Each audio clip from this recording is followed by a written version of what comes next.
All right, let's jump straight into this completely wild time capsule from 1966. We're going to explore a genuinely bizarre moment in history. Get this, the FBI, right at the peak of the Cold War, was actively investigating an extraterrestrial being for political subversion. Yep, you heard me right. This explainer is going to take us from a dusty government archive all the way to the stars, really showing us how Cold War anxieties literally took flight. Our explainer kicks off with a totally ordinary-looking, classified envelope tucked away in the FBI Central Records Center. It's marked File 62-83894. Now, at first glance, it just looks like standard, dry, bureaucratic paperwork. But when we actually crack it open, the contents are anything but normal.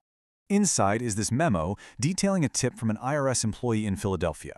This guy was incredibly worried about a specific magazine his son had subscribed to, and honestly, this just perfectly captures the paranoia of the era. He genuinely believed an article in this magazine, and I quote, expounded the Communist Party line. Now, back in 1966, that wasn't just a casual complaint. That was a massive red flag that demanded immediate FBI attention. But here is the real twist. The author of this supposedly subversive, communist-leaning article, it wasn't a Soviet spy embedded in the US. According to the publication, the author was literally an alien living on the planet Korendor, which is roughly 400 light-years away from Earth. So we really have to ask, why on earth was the US government monitoring messages from outer space? The juxtaposition here perfectly illustrates the sheer tonal whiplash of our story. On one hand, you've got this dry, typewritten, deeply serious October 1966 FBI memo.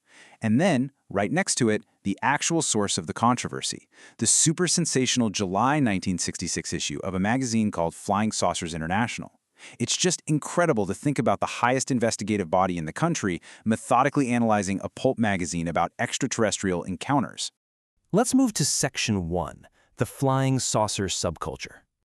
To really wrap our heads around how we arrived at this bizarre FBI memo, we need to look at the eccentric group actually publishing the magazine, the Amalgamated Flying Saucer Clubs of America. And look, this wasn't just a handful of folks swapping stories in a basement. It was a massive, highly organized movement. Their beautifully preserved flyers advertised an enormous 3-day convention at the Centennial Coliseum in Reno, Nevada in July 1966.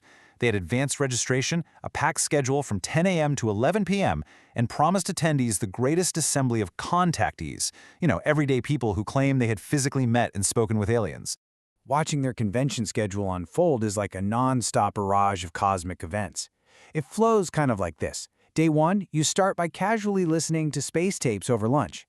By day 2, you're sitting down for a first-hand account literally titled, "I was teleported into a flying saucer." And by day 3, speakers are on stage revealing moon mysteries. It was this totally immersive, structured experience designed to completely validate their shared beliefs. And of course, visual proof was everything to this group. Attendees would gather to trade stories and rigorously analyze photos published right in the magazine. These were supposedly taken by a Dr. Daniel W. Fry, showing what appears to be a hovering metallic saucer. Look, whether you believe it or not, to the thousands of AFSCA members in 1966, this wasn't sci-fi, this was the absolute cutting edge of scientific discovery. On to Section 2, Anti-War Aliens from Korendor. So what could extraterrestrial possibly say to get the attention of J. Edgar Hoover's FBI? Well, the article in question was titled A Special AFSCA Convention Message. It was supposedly a direct communication from Master Kalen-Li Retan, the head of the planet Korendor. And how do we get it? Through a young electronic technician named Bob Renaud. He claimed he was receiving these alien broadcasts right here on Earth using a special directional shortwave radio. And Master Retan apparently had some very strong opinions on human politics. The really crucial point here is what Master Retan actually said. When we break down this extraterrestrial message, we're suddenly looking at highly terrestrial political grievances. First off, the alien condemned the escalation of the Vietnam War. Second, he blasted the unchecked power of the military-industrial complex. Third, he proposed this urgent need for universal economics. And finally, he called out the mainstream media for brainwashing the public. These complaints perfectly mirrored America's deep, very real societal tensions in 1966. Let's actually read this specific, powerful quote from the Korendorian message. He says, "The utterly appalling fact is this: war is profitable, highly so. The alien explicitly condemned the Vietnam War, making the argument that the United States economy relied heavily on war and destruction. Master Retan basically claimed that without war, the US would suffer a massive depression, and the entire money system would just collapse. And to fix this, the alien advocated for what he called universal economics. He described it as a non-money economic system meant to replace capitalism entirely, suggesting it was just a much superior system used by advanced planets.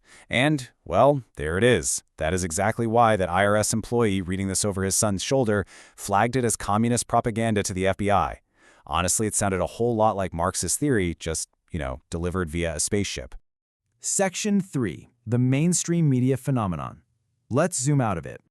To understand why the FBI even gave this the time of day, instead of just tossing the tip in the trash, we really have to look at the macro-level environment of 1966.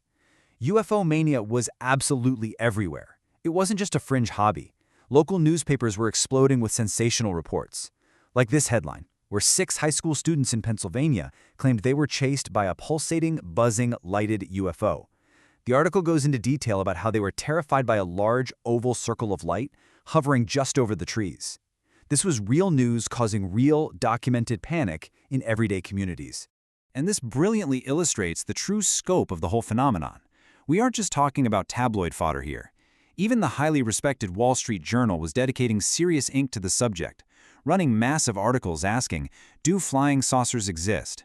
They were actively citing credible sightings by private and commercial pilots, and even noting that the Air Force openly admitted they had reports of objects they simply couldn't explain. The authorities were getting directly involved too. Take a look at these reports of police deputies in Ohio and Pennsylvania engaging in a high-speed, 85-mile chase with a metallic, shield-shaped object. The officers described it hovering just over their cruisers, illuminating the area with this intense light and traveling at impossible speeds. I mean, when the police are reporting it, the government kind of has to listen, right? The sheer volume of mainstream media clippings reprinted in this one EFSCA magazine is just staggering. We've got headlines from South Africa, New Jersey, Michigan, and beyond. Police constable reports saw 6 flying saucers. It really proves the entire world was looking up to the skies with this incredibly complex mix of intense hope and sheer terror. Section 4. Cold War Space-Age Paranoia. So what does this all actually mean?